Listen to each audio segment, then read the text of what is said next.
Bonjour chers auditeurs, aujourd'hui nous recevons Bertrand Letombe. Bertrand Letombe, bonjour. Bonjour. Nous allons traiter aujourd'hui un sujet tout particulier qui fait référence à tout bon praticien qui se respecte, c'est-à-dire qu'est-ce qui se passe dans nos mains, l'intelligence des mains déconnectée de notre tête, déconnectée de notre analyse.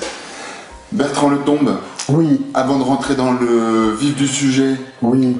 Est-ce que vous pouvez vous... Alors on va se tutoyer, ce sera plus sympa. Si vous voulez. Est-ce que tu peux te présenter à nos auditeurs qui ne te connaissent pas encore? Alors, je suis médecin acupuncteur homéopathe à exercice exclusif acupuncture homéopathie depuis 30 ans maintenant. J'ai fêté, je pense, ma 30e année ces jours-ci pendant le congrès. T'es bien conservé. Faudra que je vérifie la date. Et donc voilà, 30 ans d'acupuncture homéopathie avec un parcours qui a suivi des gens. Tu es médecin occidental ou acupuncteur non médecin? Alors je suis médecin classique occidental au départ. Au départ. J'ai fait acupuncture homéopathie après les études de médecine. D'accord. Voilà. Ok. Qu'est-ce que c'est qui t'a branché à l'acupuncture là? Alors j'ai fait 2 années d'hôpital, 2 années de remplacement en médecine générale de campagne, 2 années de remplacement en médecine générale de ville, et je trouvais ça très fatigant. La faculté de médecine de Lille a été une des premières à ouvrir le diplôme d'acupuncture aux médecins, à l'époque où je finissais justement mes études de médecine. Et je me suis précipité là-dessus parce que ça m'intriguait, j'y connaissais rien. Et les 2 premières années de cours, j'ai rien compris. Ça t'a bien plu? Non, au début c'est un peu déstabilisant, et puis petit à petit ça a commencé à rentrer. Voilà. D'accord. Ok. Et puis progressivement, l'expérience faisant. Et puis après j'ai essayé d'aller voir des gens à droite et à gauche pour entendre d'autres choses que celles que j'avais entendues dans ma première formation. Et puis plus j'en ai vu, mieux c'était. Donc tu as entendu forcément parler pendant ta formation d'acupuncteur, ta formation de médecine traditionnelle chinoise, des 4 temps de l'examen. Un petit peu. Et dans les un petit peu, oui. Alors ça dépend des gens qui nous forment au départ. Ouais. Voilà. Dans les 4 temps de l'examen, si ma mémoire est bonne, on a un temps qui est particulièrement concerné par nos mains. Il s'appelle le temps de la palpation. Yes sir. N'est-ce pas? Comment réhabiliter, comment expliquer cette importance, cette présence du toucher dans la médecine traditionnelle chinoise et qui n'est plus présente dans notre civilisation occidentale, si j'ose dire? Alors, je dirais que j'ai vu apparaître le même problème dans la médecine classique occidentale. C'est-à-dire que nous, nos vieux maîtres de médecine, nous ont appris la médecine sans radio, sans électrocardiogramme, sans examen complémentaire. Ils nous ont appris à examiner les malades. Et quand on passait ce qu'on appelait nos examens de clinique de fin d'études, il fallait savoir interroger, palper, et donc il fallait savoir se servir de ses mains. Et le développement technologique de la médecine a fait que progressivement, on s'est écarté petit à petit de ça. Mais moi, j'ai été formé par des gens qui m'ont obligé à mettre mes mains sur les malades.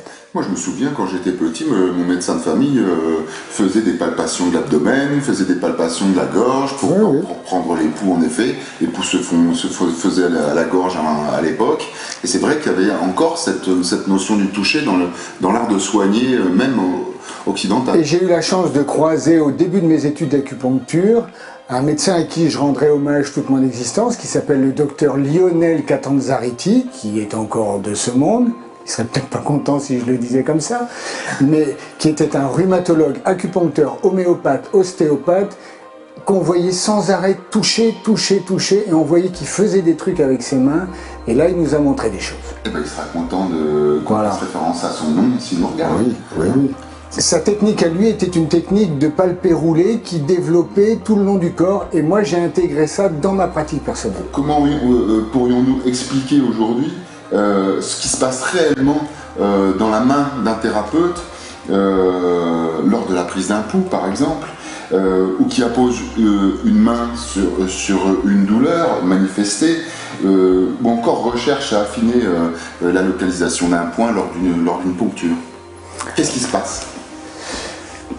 La première chose qui se passe, c'est tout d'un coup, il se passe quelque chose entre le patient et le thérapeute. C'est-à-dire que moi, je vais avoir un accès immédiat à une douleur qui est présente chez lui, et lui ne sait pas forcément que cette douleur est là, à cet endroit-là.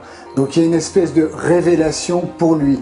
Moi, je sais que je vais à peu près à quel endroit je vais trouver le truc. Au fur et à mesure que mes doigts se baladent, je sens arriver le problème. Et quand je sens arriver le problème, même parfois je préviens la personne en lui disant « Attention, là je pense que ça va faire mal ». Et les gens ont une véritable découverte de quelque chose chez eux dont ils n'avaient pas conscience. Si je te demande, est-ce que tu as mal à la face interne du mollet droit? Non. Et si je regarde et que tout d'un coup tu fais un bond au plafond, Bah oui. Tu vas me dire, ah oui, c'est ça. Mais je ne le savais pas. Donc ce qui se passe, c'est déjà un échange et une relation et une découverte pour la personne. Donc c'est une interaction interpersonnelle. Immédiate. Immédiate. Il y a quelque chose qui se passe du domaine du non-verbal. Et qui n'était pas programmé. Et qui était non programmé. Voilà. Ok. Ça rejoint quelque part la notion de se déconnecter de sa tête pour simplement écouter ses mains. Ah, mes mains ne me servent qu'à essayer de savoir qui est la personne qui est là. Voilà. J'ai besoin de l'information de qui es-tu. Ce corps, on va enlever la personne, on va garder le corps physique. Ce corps-là, qu'est-ce que tu peux me dire? Si je mets mes mains sur toi, qu'est-ce que tu peux me dire? À ma méthode, à moi. Ça veut dire que tu fais une lecture presque diagnostique à l'aide de tes doigts. Ah, c'est d'abord une découverte, et dans cette découverte, il y a déjà, au moment où je trouve, j'ai déjà évidemment toute une série de petites idées dans ma tête qui apparaissent à ce moment-là. Oui, c'est une recherche diagnostique. Et curieusement, parfois, c'est presque thérapeutique en même temps. Voilà. Tu peux développer? Il se trouve que quand on a été en contact direct avec la douleur de la personne, et si, je vais le dire comme ça, tant pis, et si mentalement on est très près de ce que peut être l'origine de la douleur, à l'instant T, la douleur à l'endroit où on l'a trouvée peut disparaître. Ce qui ne veut pas dire qu'on a soigné la personne, mais ce qui veut dire que la douleur déjà n'est plus là. Et c'est de l'ordre de presque l'instantané. Je trouve la douleur, je m'arrête 2 secondes, je retourne examiner la zone, la douleur a disparu. C'est-à-dire qu'il y aurait un échange de flux, on va parler comme ça. Est-ce que c'est... Je ne sais pas exactement ce qui se passe à ce moment-là. J'aimerais avancer sur cette notion d'intelligence manuelle, parce que c'est une notion qui est très souvent évoquée, assez rarement comprise.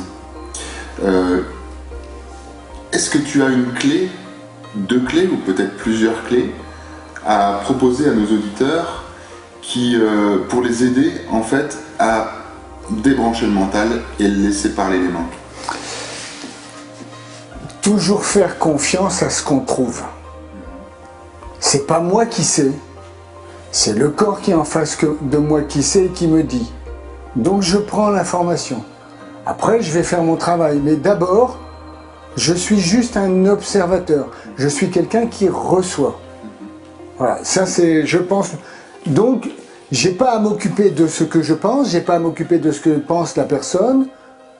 Je reçois. Il y a une information qui est là, j'essaye de l'avoir, je la prends, je la reçois. Ça veut dire se disposer en situation d'écoute absolue. Oui, je pense que le mot écoute est sans doute juste à ce moment-là. Donc on écoute de façon subtile, de façon tactile. Oui, parce que j'allais dire le mental. Non, le mental n'intervient pas, mais l'esprit, oui. Quelle part de nous-mêmes est en œuvre lorsqu'on applique, lors d'une thérapie manuelle, telle que le Uechi Gyaofa, le Tuina, pour nos amis japonais, le Shiatsu, quelle part de nous-mêmes est en exergue lorsque nous apposons nos mains sur notre patient? Alors j'ai envie de dire la plus petite possible. Surtout le moins de moi-même. Je ne dois être là que comme je suis entièrement à la disposition d'eux, ce n'est pas moi qui fais. Je suis à la disposition, j'essaie d'être à l'écoute maximale, mais je mets rien de moi-même. Ce qui se joue à ce moment-là ne m'appartient pas. Ça n'est pas à moi. Donc, à la question « quelle part de moi-même ?» j'ai envie de répondre « si possible, aucune ».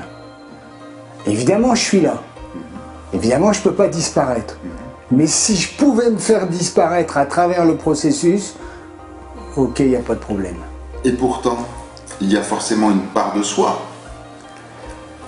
Puisque un même soin appliqué de la même façon sur deux patients souffrant d'une même pathologie, il y a forcément une part de soi, parce que le résultat pourrait être fondamentalement différent, ou même un même patient pour la même pathologie qui va voir deux praticiens manuels différents, va ressentir les choses de façon complètement différente. Donc il y a forcément une part, malgré tout, de soi. Il y a un filtre sans doute. Oui, mais moins je serai filtre et plus mon filtre sera avec des mailles grandes, plus ça passera facilement. Plus mon filtre sera serré, plus j'y mettrai du moi serrant, Plus il y aura. moins ça passe. C'est comme ça que moi je le conçois, vois, ressens. C'est ce qu'on considère le channeling? Je sais pas ce que c'est ça. D'accord.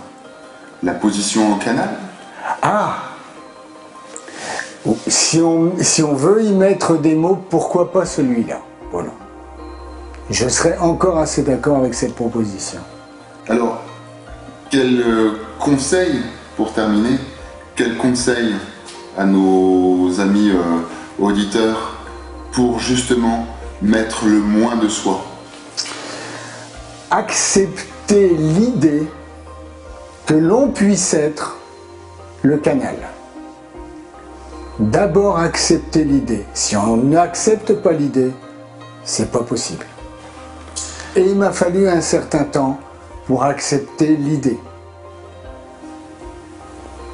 Merci Bertrand Letombe pour la confiance et la qualité de tes réponses. Toute l'équipe Tao Médecine te remercie et te souhaite une excellente conférence. Merci à vous. Merci.